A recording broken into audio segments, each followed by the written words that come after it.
গর্ভের সন্তানের লিঙ্গ নির্ধারণ এবং তা প্রকাশের প্রবণতা বন্ধে গুরুত্বপূর্ণ রায় দিয়েছেন হাইকোর্ট। আদালত বলছেন, জন্মের আগেই সন্তানের লিঙ্গ প্রকাশের চর্চা সমাজের নারীর প্রতি বৈষম্যকে উৎসাহিত করে এবং কন্যা শিশু হত্যার ঝুঁকি বাড়ায়। তাই এ ধরনের কার্যক্রম সংবিধানের মৌলিক অধিকার এবং মানবাধিকার নীতির পরিপন্থী বলে মন্তব্য করেছেন আদালত। রায়ে হাইকোর্ট আরও উল্লেখ করেন, চিকিৎসা প্রযুক্তির অপব্যবহার করে গর্ভস্থ সন্তানের লিঙ্গ জানানো অনেক ক্ষেত্রে সামাজিক এবং পারিবারিক চাপ তৈরি করে, যা নারী এবং কন্যা শিশু নিরাপত্তার জন্য হুমকি হয়ে দাঁড়াতে পারে।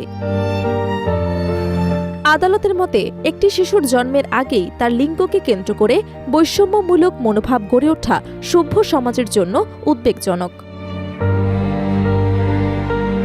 এ কারণে দেশের সব হাসপাতাল, ক্লিনিক এবং ডায়াগনস্টিক সেন্টারের তথ্য সংরক্ষণের জন্য একটি কেন্দ্রীয় ডিজিটাল ডাটাবেস তৈরির নির্দেশ দিয়েছে হাইকোর্ট। এই ডাটাবেসের মাধ্যমে আলট্রাসোনোগ্রাম সহ বিভিন্ন পরীক্ষার তথ্য সংরক্ষণ এবং পর্যবেক্ষণ করা হবে, যাতে গর্ভের সন্তানের লিঙ্গ নির্ধারণ এবং প্রকাশের মতো অর্থনৈতিক কর্মকাণ্ড প্রতিরোধ করা সম্ভব হয়। আদালত স্বাস্থ্য অধিদপ্তরকে আগামী ৬ মাসের মধ্যেই এই ডিজিটাল ব্যবস্থা চালুর নির্দেশ দিয়েছেন। পাশাপাশি প্রয়োজনীয় নীতিমালা প্রণয়ন এবং বাস্তবায়নের বিষয়েও দ্রুত পদক্ষেপ নিতে বলা হয়েছে।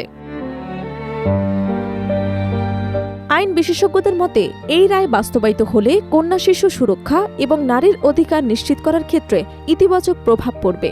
একই সঙ্গে চিকিৎসা খাতে জবাবদিহিতা বাড়বে এবং প্রযুক্তির অপব্যবহার কমানো সম্ভব বলে মনে করছেন সংশ্লিষ্টরা।